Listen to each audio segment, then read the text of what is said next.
بسم اللہ الرحمن الرحیم۔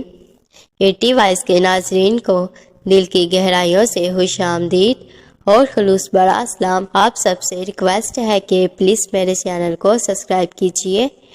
حضرت ابراہیم علیہ السلام اور زمزم۔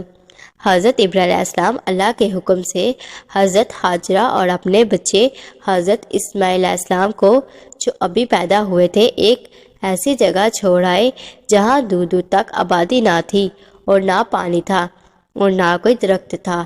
حضرت حاجرہ نے حضرت اسماعیل علیہ السلام کو ایک پتھر کے سائے میں لٹایا اور خود پانی کی تلاش میں ادھر ادھر دوڑتی رہیں، لیکن پانی نہ ملا۔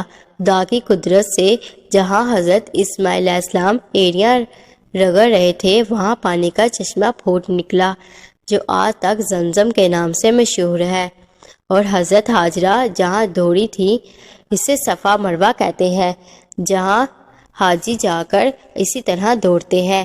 حضرت ابراہیم علیہ السلام اور قربانی۔ حضرت اسماعیل علیہ السلام کچھ بڑے ہوئے تو حضرت ابراہیم علیہ السلام کو اللہ تعالیٰ کی طرف سے یہ حکم ہوا کہ اپنے بیٹے اسماعیل کو میری راہ میں قربان کرو۔ چنانچہ آپ نے حضرت اسماعیل علیہ السلام کو یہ بات بتائی۔ حضرت اسماعیل علیہ السلام نے کہا کہ ابا جان، اللہ تعالیٰ جو آپ کو حکم دے رہا ہے اس کو ضرور پورا کیجئے، آپ انشاءاللہ مجھے ثابت قدم پائیں گے۔ چنانچہ حضرت ابراہیم علیہ السلام اپنے بیٹے حضرت اسماعیل علیہ السلام کو ذبح کرنے کے لیے لے کر چلے اور جنگل میں لے جا کر ان کو الٹا لٹایا اور اپنی آنکھوں پر پٹی باندھ لی کہ کہیں بیٹے کی محبت خدا کے حکم پورا کرنے سے نہ روکے، اور گلے پر چھری چلا دی۔ اسی وقت آواز آئی کہ اے ابراہیم، تو نے ہمارے حکم کو سچا کر دکھایا۔ اور جب حضرت ابراہیم علیہ السلام نے آنکھوں سے پٹی کھولی تو حضرت اسماعیل علیہ السلام کی بجائے ایک دمبا ذبح کیا ہوا پڑا ہوا تھا۔ اسی واقعے کو یاد میں مسلمان ہر سال قربانی کرتے ہیں۔ حضرت ابراہیم علیہ السلام اور حضرت اسماعیل علیہ السلام کی زندگی سے ہم کو سبق ملتا ہے۔ حضرت اسماعیل علیہ السلام نے ہم کو سکھایا کہ اللہ تعالیٰ کی رضا کے لیے ماں باپ کو چھوڑا جا سکتا ہے، اپنے ملک اور برادری کو خیر آباد کہا جا سکتا ہے، اپنے بچے اور بیوی کو جنگل میں بے سرور آسمان چھوڑ کر اس سے بھی پیٹ پھیری جا سکتی ہے۔ اللہ تعالیٰ اگر کسی مسلمان کا امتحان لیتے ہیں اور اس میں وہ کامیاب ہو جاتا ہے تو اللہ تعالیٰ اس کو پھر اور زیادہ نعمتیں دیتا ہے۔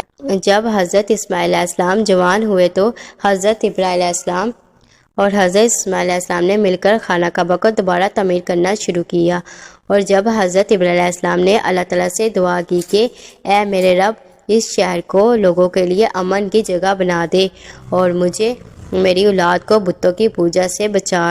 اے ہمارے رب، میں نے اپنی اولاد کو میدان میں جہاں کھیتی نہیں ہوتی تیرے عزت والے گھر کی خاطر آباد کیا، تاکہ اے میرے رب یہ نماز پڑھیں، تو لوگوں کے دلوں کو ایسا کر دے کہ اس کی طرف جھکے رہیں اور ان کو میوے دے کر تیرا شکر ادا کریں۔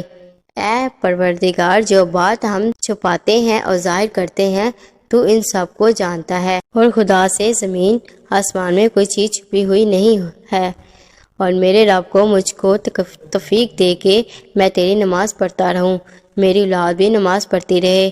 اے میرے رب، میری دعا قبول فرما۔ اے میرے رب، میرے حساب و کتاب یعنی قیامت کے دن مجھ کو اور میرے ماں باپ کو اور مومنوں کو بخش دے۔